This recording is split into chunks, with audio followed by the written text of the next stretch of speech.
Get on my phone.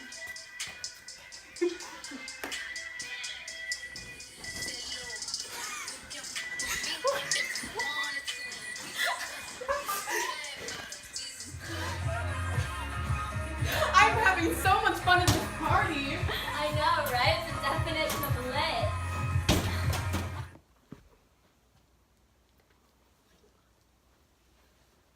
Molly, why are you sitting by yourself and not talking to anybody that's here?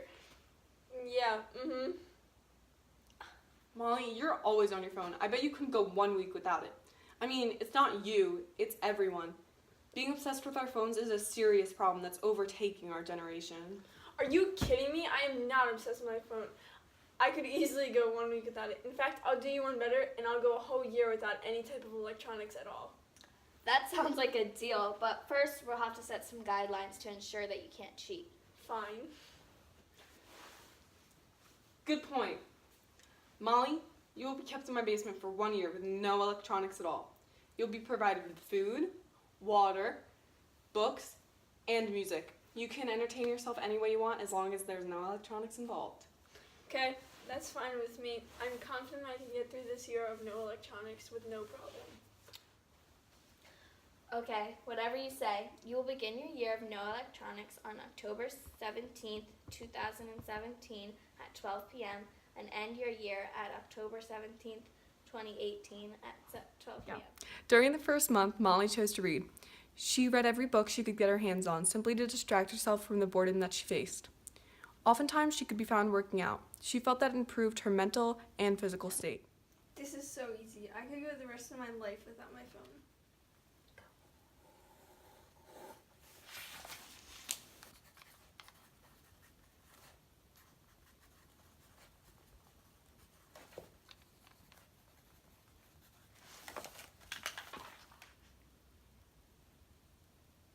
This book is terrible.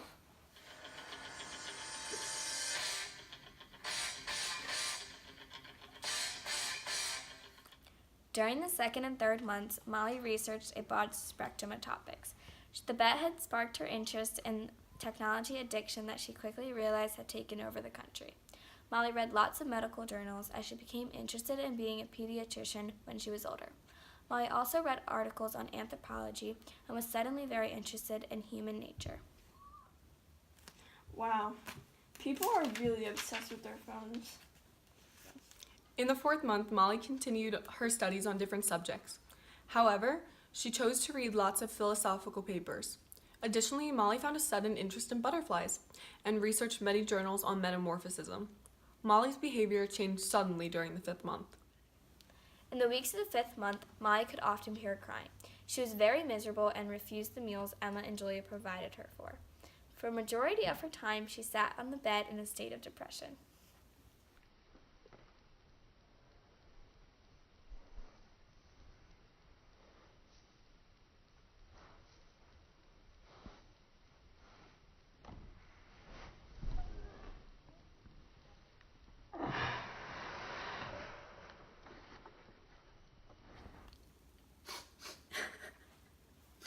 Molly, here's your dinner, if you choose to eat it. Julia, this bed is ours. She's so depressed she can't even eat. Nice! As soon as she admits to her defeat, we can celebrate. Yeah!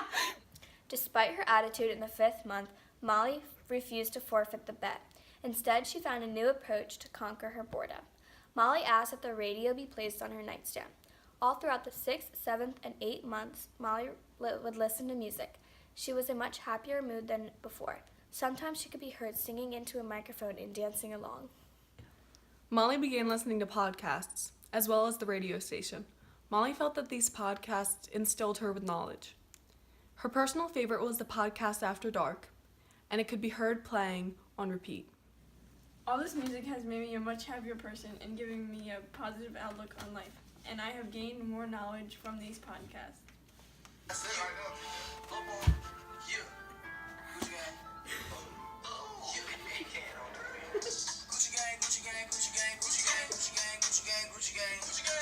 However, Molly's music phase quickly faded.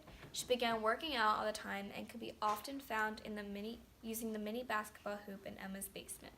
She did lots of yoga and even learned Brazilian jiu-jitsu.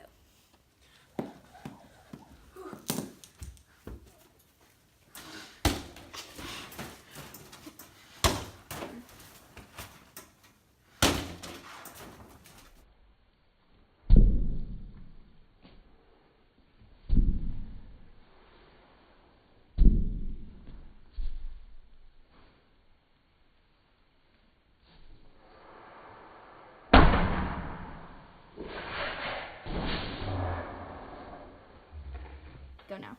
To relieve her stress, Molly meditated. She was more relaxed and calmer than ever.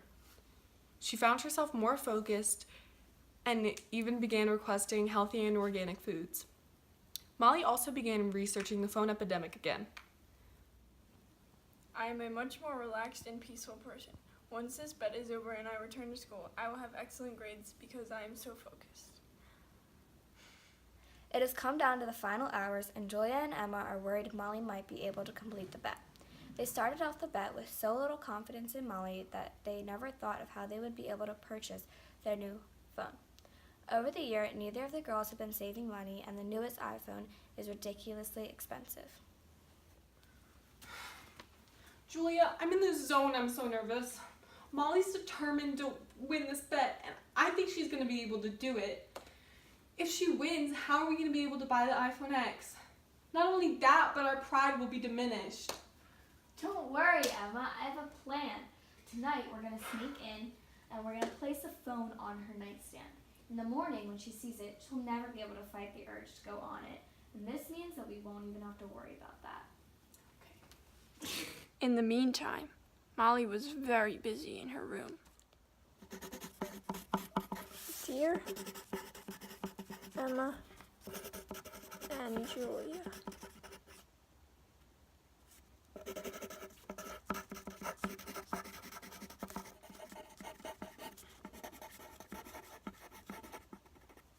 So, I forfeit the bet. Yours truly, Molly.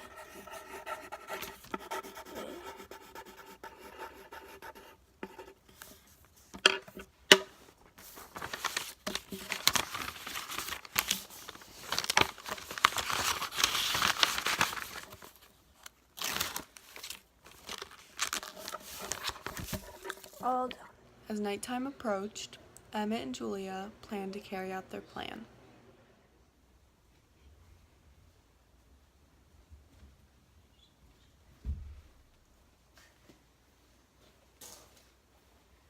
What's this? I don't know. Read it out loud.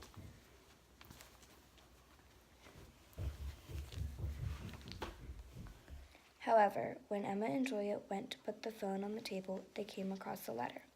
Surprised by this, they opened the letter and read it out loud. Dear Emma and Julia, tomorrow at 12 p.m., I will have completed the bet that we placed 1 year ago. By doing so, you will have to reward me with a brand new iPhone X. In my time without electronics, I learned things that I had not previously known.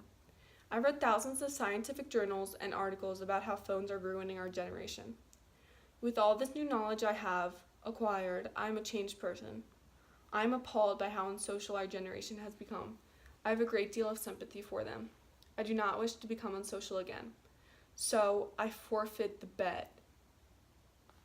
Keep reading. At promptly 11:58 a.m., I will break the bet and look at a phone. This will mean you have won the bet. If you had already purchased the iPhone X, please sell it and give the money to the charity of your choice. Yours truly, Molly Mannion.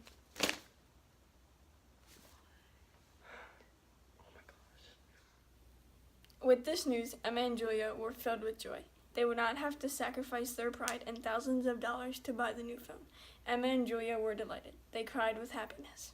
Oh my god, we won! Oh my god!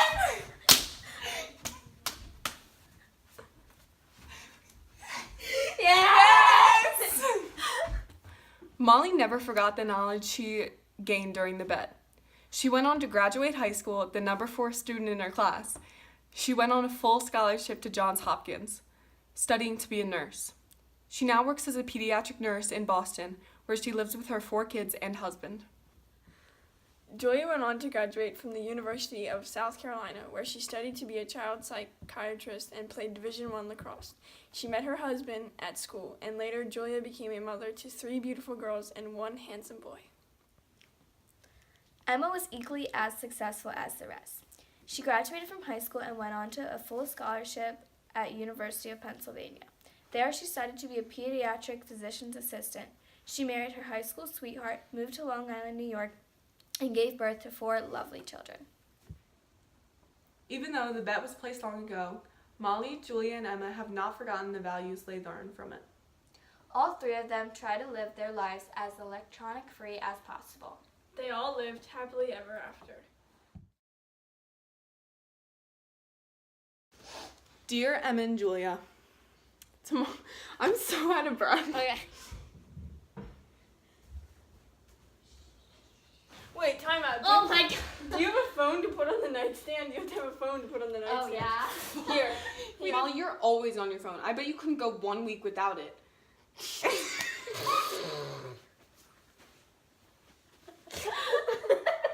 I love acting.